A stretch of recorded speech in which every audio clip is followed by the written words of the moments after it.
So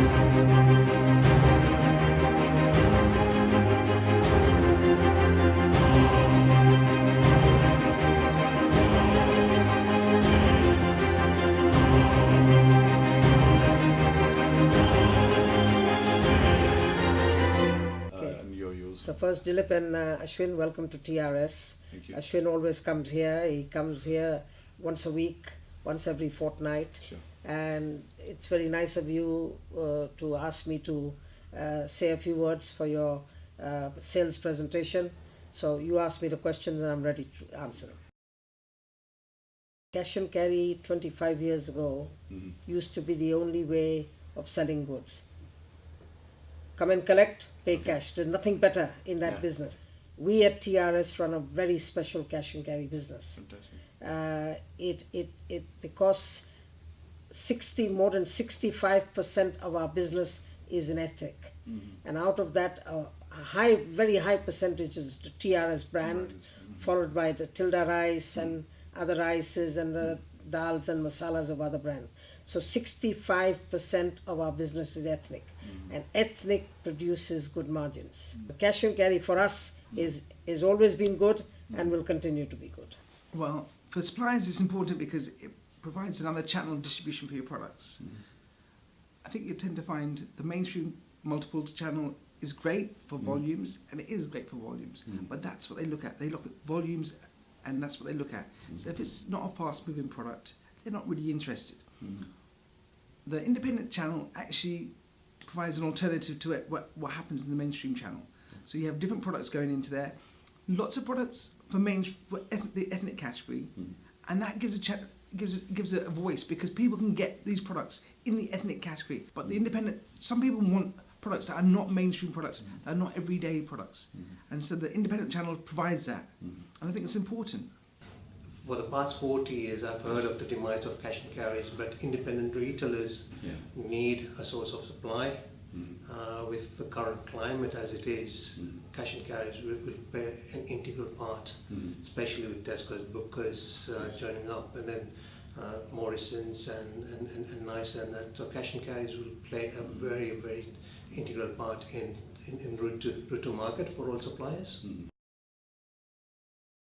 Smart packs definitely help because it gives the customer reassurance on the pricing. They're not getting overcharged in the independent sector.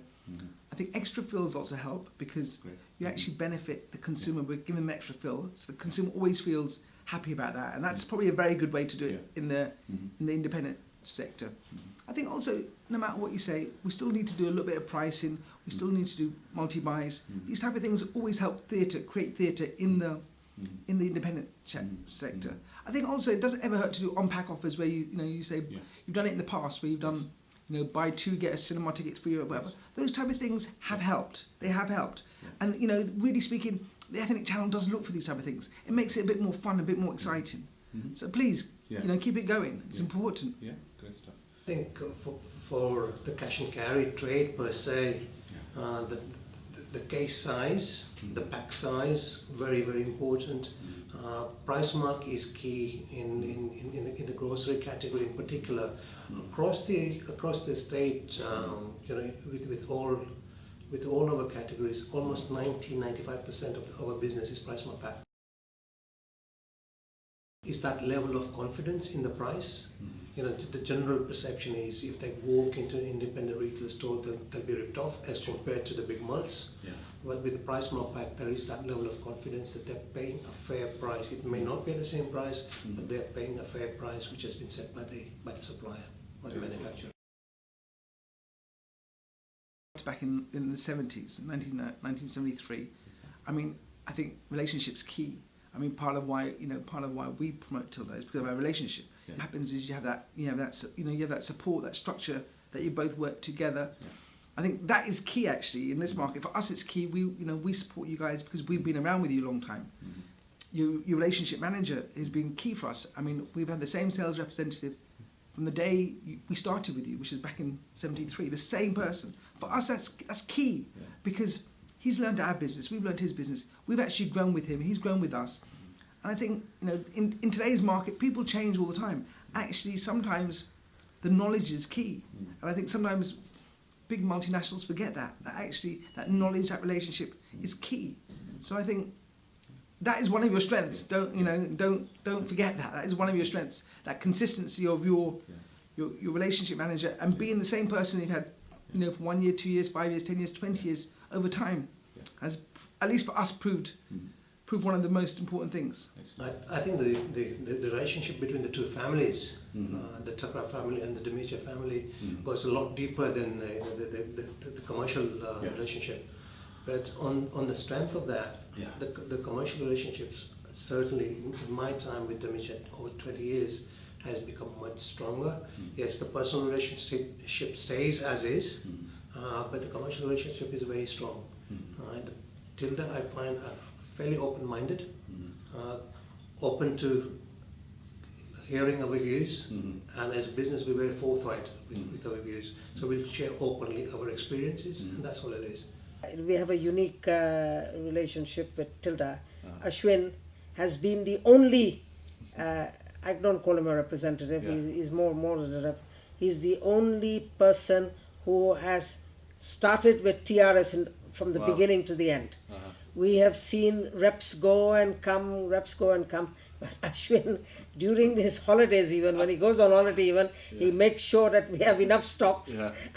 Although he always has an understudy, and I believe Dinesh has also left now, but he always has somebody to look after us, but we don't normally need that because he's made sure that we've had all the promotions and all the stocks and plenty, no problem.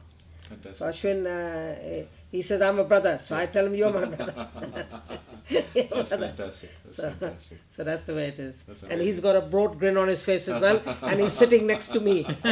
Sitting there. And that many people do not get the privilege. Absolutely. I'm very privileged.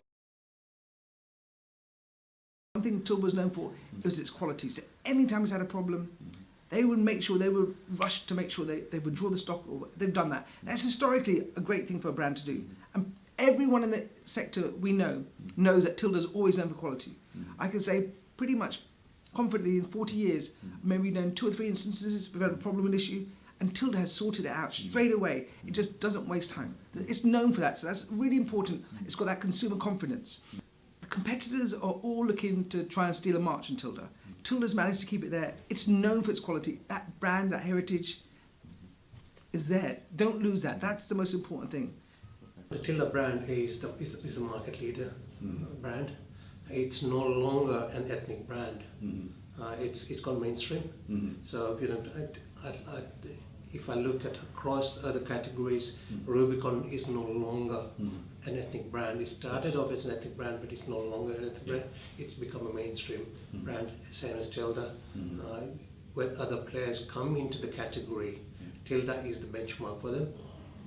The quality is never for discussion. The quality is always good, but the packaging you're changing, your trade promotions you're trying to help, point of sale you're changing. So that's I can't except bring your price down. I can ask you for that.